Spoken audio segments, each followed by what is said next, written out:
بسم اللہ الرحمن الرحیم۔ الصلاۃ والسلام علیک یا رسول اللہ وعلی آلک واصحابک یا حبیب اللہ۔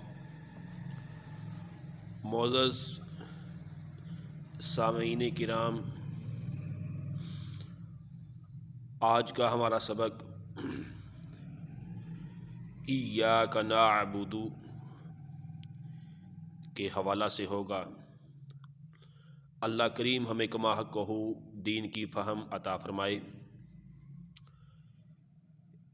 ایاک نعبد میں دو چیزیں خاص ہیں۔ ایاک نعبد،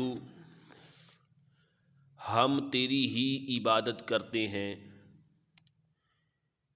عبادت کسے کہا جاتا ہے؟ اقصی غایت الخضوع والتذلل، عاجزی انکساری کا آخری درجہ، اس کو عبادت کہا جاتا ہے۔ شریعت مطہرہ میں کسی کو الہ مانتے ہوئے اس کے سامنے عاجزی اختیار کرنا، یہ عبادت ہے۔ الہ کسے کہا جاتا ہے؟ جو لائق عبادت ہو، جو واجب الوجود ہو۔ یہ فقط اللہ کریم کی شایان شان ہے کہ مومنین اسی کو وحدہ لا شریک سمجھیں، اسی کی عبادت کریں۔ اسلام کے اندر الہ کا اطلاق صرف ذات واجب الوجود پر ہوتا ہے، جو کہ اللہ کریم کی ذات ہے۔ اللہ کریم نے یہاں تک اپنے 5 نام بیان فرمائے: اللہ، رب، رحمان، رحیم، مالک۔ ہم تمہارے اللہ ہیں کیونکہ ہم نے تجھے پالا بھی ہے۔ ہم تمہارے رب ہیں، تم نے گناہ کیے، ہم نے چھپائے۔ ہم رحمان ہیں، تم نے توبہ کی، ہم نے معاف کیا۔ ہم رحیم ہیں، تم ہمارے قبضہ و اختیار میں ہو۔ جزا اور سزا کا دن بھی آنے والا ہے۔ ہم مالک ہیں، اس لیے اے بندہ مومن تیری ذمہ داری ہے کہ تم ہماری ہی عبادت کر۔ اس لیے فرمایا ایاک نعبد، تیری ہی خاص ہم عبادت کرتے ہیں۔ اور عبادت کا مستحق وہی ہے جس میں یہ صفات موجود ہوں: اللہ، رب، رحمان، رحیم، مالک۔ ان تمام صفات کے بعد اللہ رب العالمین نے اپنے بندہ مومن کو ارشاد فرمایا، اب تم نے ہماری عبادت کا دعویٰ کرنا ہے۔ تیسری بات یہ ہے، انسان کی 3 حالتیں ہیں: گزری ہوئی حالت، موجودہ حالت اور آنے والی حالت۔ ان تینوں حالتوں میں انسان جو ہے اپنے رب کا محتاج ہے۔ جب موجود نہ تھا اس نے وجود دیا، تو لہذا ہم اسی کی عبادت کرتے ہیں، تیری ہی عبادت کرتے ہیں۔ اور رب تعالی قدیم ہے، ہمیشہ سے ہے، موجود ہے، اور ہم حادث ہیں، بعد میں پیدا ہونے والے ہیں۔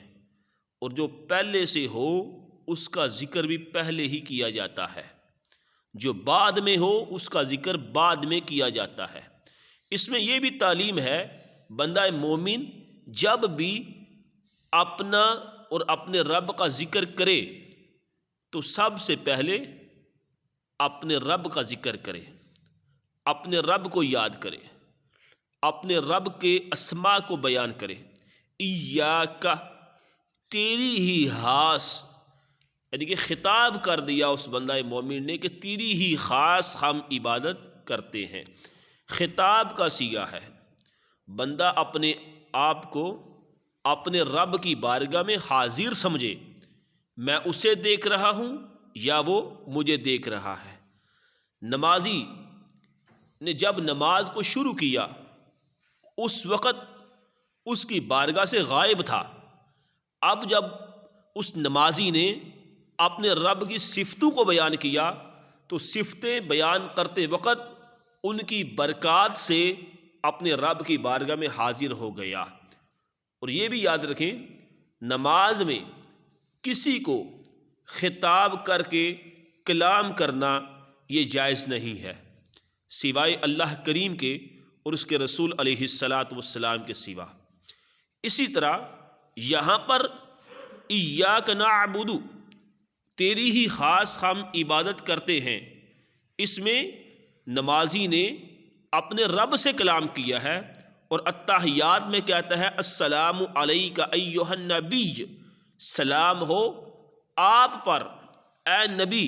معلوم ہوا جس طرح قیام کی حالت میں اپنے رب کو سلام کر رہا ہے، اپنے رب کے ساتھ خطاب کر رہا ہے، اسی طرح تشہد کی حالت میں اللہ کے محبوب علیہ الصلاۃ والسلام کے ساتھ گفتگو فرما رہا ہے، ان کے ساتھ خطاب فرما رہا ہے۔ اور اسی طرح حضور سید عالم شفیع معظم علیہ الصلاۃ والسلام کے صحابہ آپ کو دوران نماز سلام کیا کرتے تھے۔ اور اسی طرح ادب، جس طرح نبی کریم علیہ الصلاۃ والسلام کے صحابہ نے بھی ادب کیا ہے۔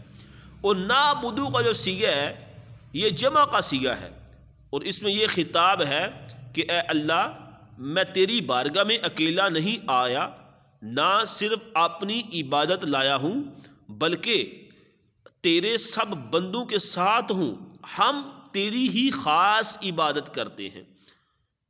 بندہ اکیلا ہے لیکن ہم کا لفظ بول رہا ہے، تو مطلب یہ ہے کہ میں اکیلا اپنی عبادت لے کر نہیں آیا بلکہ تیرے بندوں کے ساتھ ہوں، اور ان بندوں میں انبیاء کرام، اولیاء کرام، کہ ان کی جیسے عبادت تو نے قبول فرمائی ایسے ہی میری ہی عبادت بھی اپنی بارگاہ میں قبول فرما لے، اور یا ان کے توفیل میری عبادت کو بھی قبول فرما لے۔